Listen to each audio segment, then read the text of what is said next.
Rugby's least favourite sons, Spacemen 3, have got a new single out called Hypnotized on Fire Records.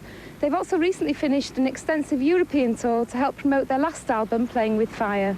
We've been a flavour of the month for the last year type thing, but you know, we've basically been doing the same music for 7 years, so we haven't changed to become fashionable or part of some movement or something. So no, I don't think so. I think we take most of it with a pinch of salt. I mean, we get some very good press, but we get some very bad press as well. Some people really don't like the band, so I think we've always done what we've wanted to do regardless of the press. I think people tend to be really sort of nosy about your personal life and stuff, you know, if you're in the public eye, so I mean, it's obviously a disadvantage, but it hasn't really affected us too much, so. Well, do you like having to explain what, not necessarily what the music's about, but do you like having to explain about yourselves then, or do you find it a pain? It's a pain. Yeah. Yeah, it's not always relevant to the music either. I think there's certain facts about our background that people bring up that's irrelevant to the music. The fact I went to public school, some people really like to kind of use that to illustrate some point, I'm not sure what, but they really just, you know, people having preconceptions of what you should be like if you went to public school. You know, there's a downside to things like that, but it hasn't really affected us, you know.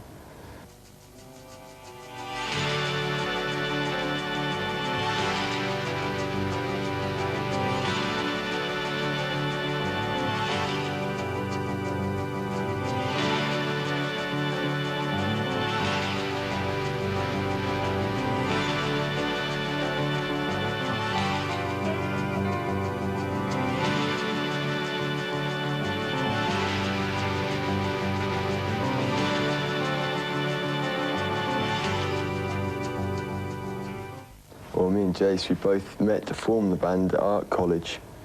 We both left school after our O-levels and went to art college to meet people to form bands and stuff. And basically, you know, there wasn't many people to form bands with, but we met each other type thing.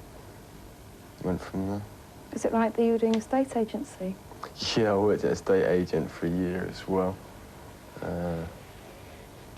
Yeah, we've all done some pretty strange jobs filling in, you know, meanwhile, just to make enough money for the equipment and stuff early on. And yeah, when we started doing gigs, they used to cost us to do them.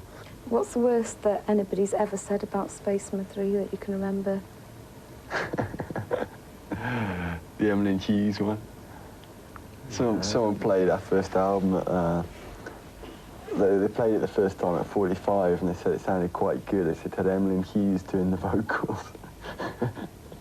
People who try to slag the band usually end up doing the funny reviews. Yeah, they're usually the good ones. You know, often they say all the right things, you know, because what they think is an absolute insult to us is like, that's what we're trying to do, you know. Is there anything that you're really, really proud of about the band? Everything, you know. I think I'm really proud that Mudhoney and Elvis Costello picked one of our songs to you know, play live and stuff.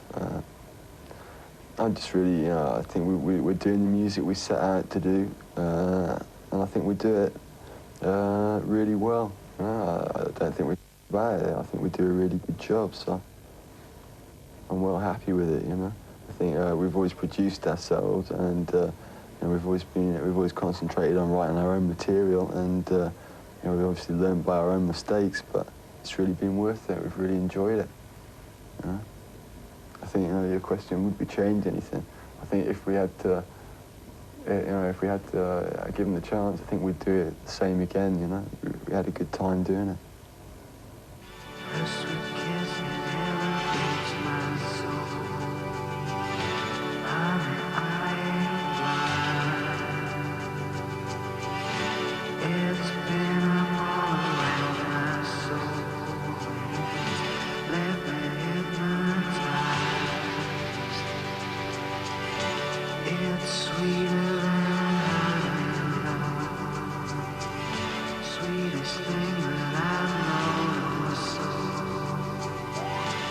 Jesus sweeter than the life we live.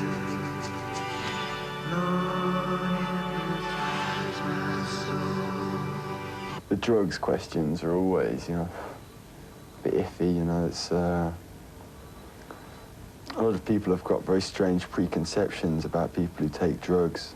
I mean, these people I'm talking about have never even taken drugs, and yet they have very strong ideas about what people who take drugs, what they do, and how they live their lives and stuff like that. So it's I'm not sure it's ever done us any good talking about drugs, but we've always been honest about it. And I think there's a lot of bands who have found different drugs to be quite a large inspiration who don't actually admit to it. I think that's really a shame, you know? For whatever reasons, you know.